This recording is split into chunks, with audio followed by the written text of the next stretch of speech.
बोलेंगे कि ये मैन ऑफ गॉड ने जो जिंदगी मसीहत में जी, वो जिंदगी इर्मिया ने जी थी, वो जिंदगी यशायाह ने जी थी, ये जिंदगी यूहन्ना ने जी थी। राइट, क्यों पता है आपको? क्योंकि ये एक्सपीरियंस वो लोग 6000 साल पहले से लेते हुए आ रहे हैं। My name is Jeremiah.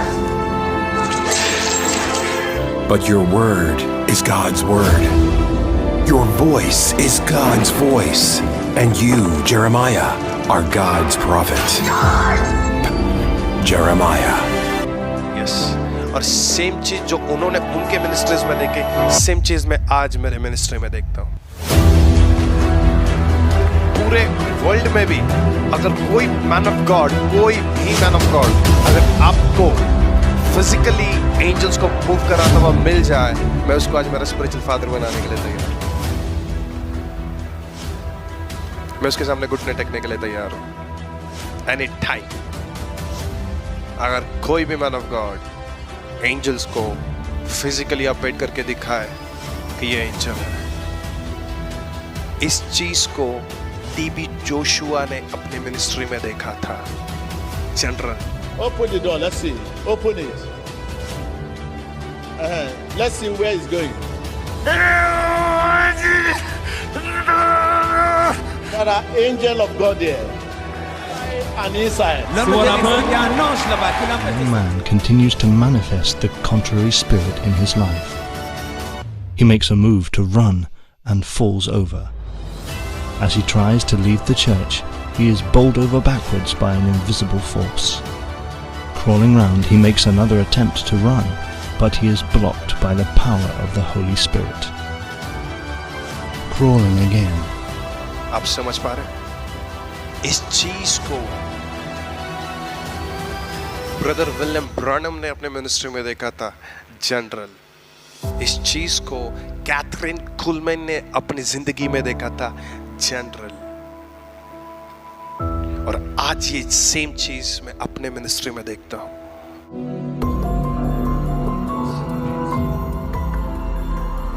देखो जोरी हमारा है,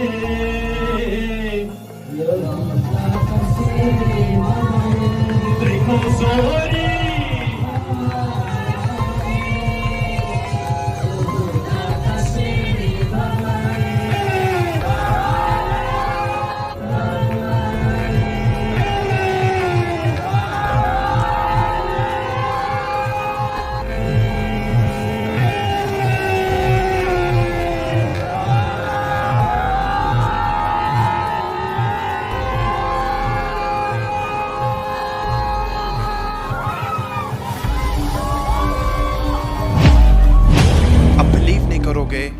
मैं आपको कुछ एग्जाम्पल्स देता हूं, उसके बाद मैं टॉपिक के अंदर आता हूं।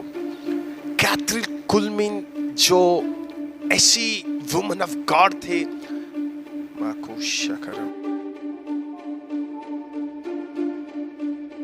कैथरीन कुलमैन एक ऐसी वुमन ऑफ गॉड थे जो अपने जिंदगी में सिर्फ और सिर्फ 3 साल सेवकाई करके गई। आप बोलोगे 3 इयर्स कैसे? क्योंकि जब मैं बेनिहीन को सुन रहा था तो बेनिहीन कहते हैं कैथरीन कुलमैन ने अपने साल अपने जितने साल सेवकाई करी, उस सालों में जब वो आखिरी के 3 सालों में थी तो वो एक अलग लेवल के डायमेंशंस के अंदर थी। अलग लेवल के डायमेंशन में, अलग लेवल का डायमेंशन यानी कि क्या, वो एक ऐसे हायर लेवल के रिलम में आ चुकी थी जिस रिलम के अंदर किसी को स्टेप करना बहुत मुश्किल था, किसी को एंटर होना बहुत मुश्किल था। और वो उसके डेथ के 3 साल पहले इस रिलम में आई। तो मुझे लगता है अगर वो डेथ के 3 साल पहले इस रिलम में आई थी तो उसने अपनी जिंदगी में रियल मिनिस्ट्री सिर्फ 3 साल कर दी, मुझे ऐसा लगता है। और जिस दिन वो आईसीयू में एडमिट थी, पूरी तरीके से डेथ वाले कंडीशन में थी, मृत्यु की दशा में पड़ी हुई थी, और वो आईसीयू में, आपको पता है आईसीयू में जब हम लोग जाते हैं तो ना हम लोग कुछ खाना पीना लेकर जा सकते हैं, ना फ्लावर्स लेकर जा सकते हैं, ना कोई कपड़ा, कोई आप समझ सकते हैं, हम लोग कुछ भी नहीं लेकर जा सकते आईसीयू में। Okay, if you are in spirit, अगर आप आत्मा में हो तो आज आप इस चीज को समझ सकते हो। If you have gift of tongues, अपने आप को जनरेट स्टार्ट करके रख। Listen to the Holy Ghost. Kathryn Kuhlman bed के ऊपर सोई हुई थी और आईसीयू के अंदर मेडिसिन्स और डॉक्टर्स को छोड़कर और कुछ नहीं होता। आईसीयू में कैथरीन कुलमैन पड़ी हुई है और अचानक एक एंजल कैथरीन कुलमैन के पास अपीयर्ड होता है।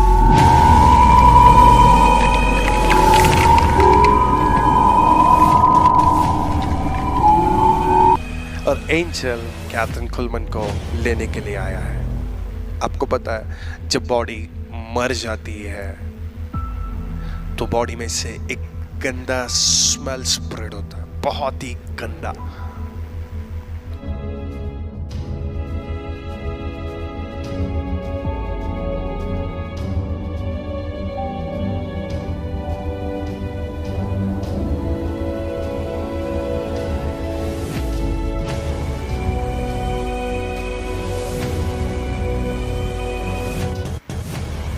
और कैथरीन कुलमैन को पता था कि मैं अपनी जिंदगी की आखिरी सांस ले रही हूँ। एक एंजल उसके पास आया और एक स्वर्गीय फूल को लेकर आकर उसके वार्ड के अंदर लगा दिया, आईसीयू में। और आईसीयू से कैथरीन कुलमैन के बेड से उस वार्ड के अंदर, उस आईसीयू में धीरे धीरे गुलाब की महकने लगी थी।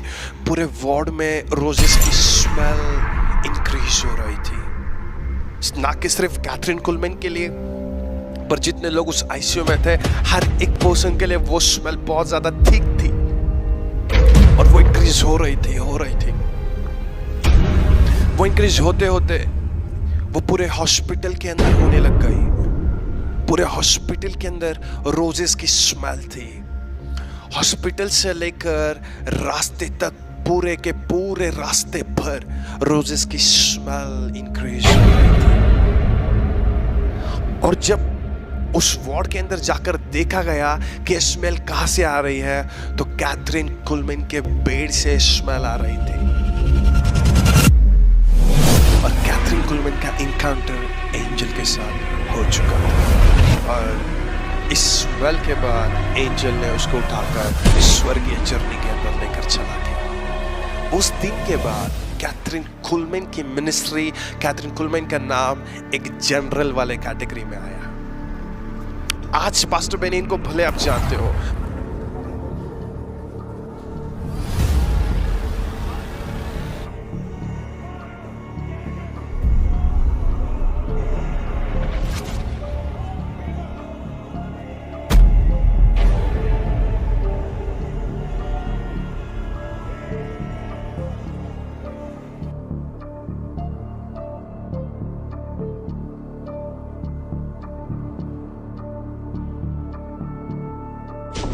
पर जिस दिन पास्टर बेनी हीन अपने सेवकाई से अपने असाइनमेंट को पूरे करके निकल जाएंगे, उनका नाम एक जनरल वाले कैटेगरी में आ जाएगा।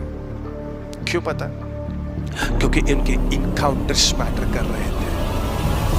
और सेम चीज मैंने अपने मिनिस्ट्री में देखी है। अपने मिनिस्ट्री में मैंने अपने सेवकाई में स्वर्गदूतों को फिजिकल अपीयर्ड होते हुए देखा। मैंने एंजल्स के थ्रू अपने लाइफ में प्रॉस्पेरिटी को रिलीज होते हुए देखा है। मैंने अपने लाइफ में एंजल्स के थ्रू हीलिंग्स होते हुए देखा है। मैंने अपने लाइफ में एंजेलिक मिनिस्ट्री को इतना ठीक और इतना ज्यादा करीब से पहले बार मैं देख रहा था। इवन इसके पहले मैंने ऐसी सेवकाई किसी और मैन ऑफ गॉड के पास नहीं देखी थी। मैंने इस रलम को हेवन में देखा था, मैंने इस रलम को अनदर कंट्रीज में देखा था, पर इस रलम को मैंने अपने इंडियन रलम में कभी भी नहीं देखा था, कभी भी नहीं। इवन आज भी मेरे पास ऐसे सीक्रेट्स एंजल्स है, ऐसे सीक्रेट एंजल्स मेरे पास अभी भी। शायद वो 12 एंजल्स हैं। उन 12 एंजल्स में से अगर एक एंजल भी रिलीज हो, सिर्फ एक एंजल, आप बिलीव नहीं करोगे। मैं आपके मेरे एंजेलिक मिनिस्ट्री के आपको एक्सपेरिमेंट बताता हूं कि मैंने किस तरीके से एक्सपेरिमेंट कर एंजेलिक मिनिस्ट्री के। मेरा लाइफ का सबसे पहला केस था और उस केस के लिए मैं प्रे कर रहा था किसी पर्सन के लिए, और मैंने मेरे मम्मा को बोला कि मम्मा आपका जो भाई है उसकी डेथ होने वाली है।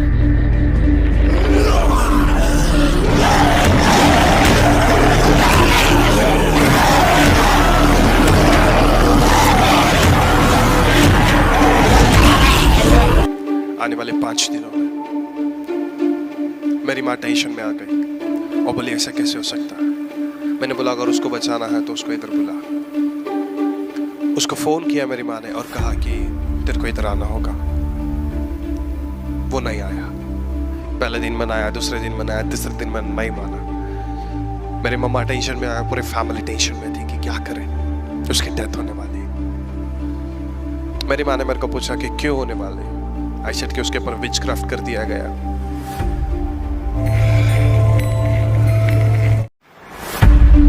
उसको कैसे कैसे करके हम लोगों ने बुलाया। वो उसके प्लेस से, उसके जगह से, उसके घर से निकल गया था और मैं पुणे में था और वो कहीं और जगह पर था। जैसे वो उसके घर से निकला, लॉर्ड ने मेरे को बोला उसके लिए प्रेयर कर, उसके हाथ और पैरों को बांध। मैंने बोला मैं ये कैसे कर सकता हूँ कि मैं उसके हाथ और पैर को बांधूं। लॉर्ड ने मेरे को बोला अगर तू उसके हाथ और पैर को नहीं बांधेगा, अगर उसके हाथ और पैर खुले हुए, तेरी जान पक्का जाएगी। मैंने बोला क्या? बोला हाँ। और लॉर्ड ने बोला कि उसके ऊपर विचक्राफ्ट किया गया। मैंने बोला ऐसे अगर तू बोल सकता है मेरे को कि अगर वो विचक्राफ्ट किया गया वो पर्सन है, तो जिसने विचक्राफ्ट किया है वो भी उसके साथ किया है। आप बिलीव नहीं करोगे, जिस तरीके का केस मैं डील कर रहा था, मैंने जिस पर्सन के साथ डील कर रहा था उसके ऊपर जिसने विचक्राफ्ट किया था, ऐसी प्रेयर करी थी मैंने कि जिस पर्सन ने उसके लिए विचक्राफ्ट किया वो भी और जिसके ऊपर विचक्राफ्ट हुआ है वो भी दोनों साथ में आए। दोनों साथ में आए। जैसे प्रेयर स्टार्ट करी थी उसी वक्त मैंने ये महसूस कर लिया था कि इन दोनों को विचक्राफ्ट किया हुआ सॉर्सरर्स, ये जादूगर, ये जादू टोना करने वाला व्यक्ति मेरे सामने ऐसे कांपता हुआ बैठा। आप तो नहीं कर सकते। विचक्राफ्ट करने वाला व्यक्ति, बिलीव नहीं होता। इस जगह पे मेरा कजन ब्रदर अभी भी वो इस चीज का गवाह है। उसने अपनी आंखों से देखा था वो जादू करने वाला व्यक्ति मेरे सामने ऐसे बैठा था। किस तरीके से इस पर्सन के साथ मैंने डील करी थी पता है? ये विचक्राफ्ट करने वाला अपने जगह पर विचक्राफ्ट कर रहा था। आप एंजल मिनिस्ट्री को समझते हो, और जब उसके अंदर से इविल स्पिरिट बाहर आ रहा था ना तो उसके पैर टूटे हुए थे। वो बोल रहा था मेरे पैर टूटे हुए हैं, मुझे चलने नहीं आ रहा। मेरे को याद आया कि लॉर्ड ने मेरे को बोला था इसके पैर और हाथ को बांध। उसको ना हाथ उठाने आ रहा था ना उसके पैर चल रहे थे। जब आप एंजेलिक मिनिस्ट्री यूज करते हो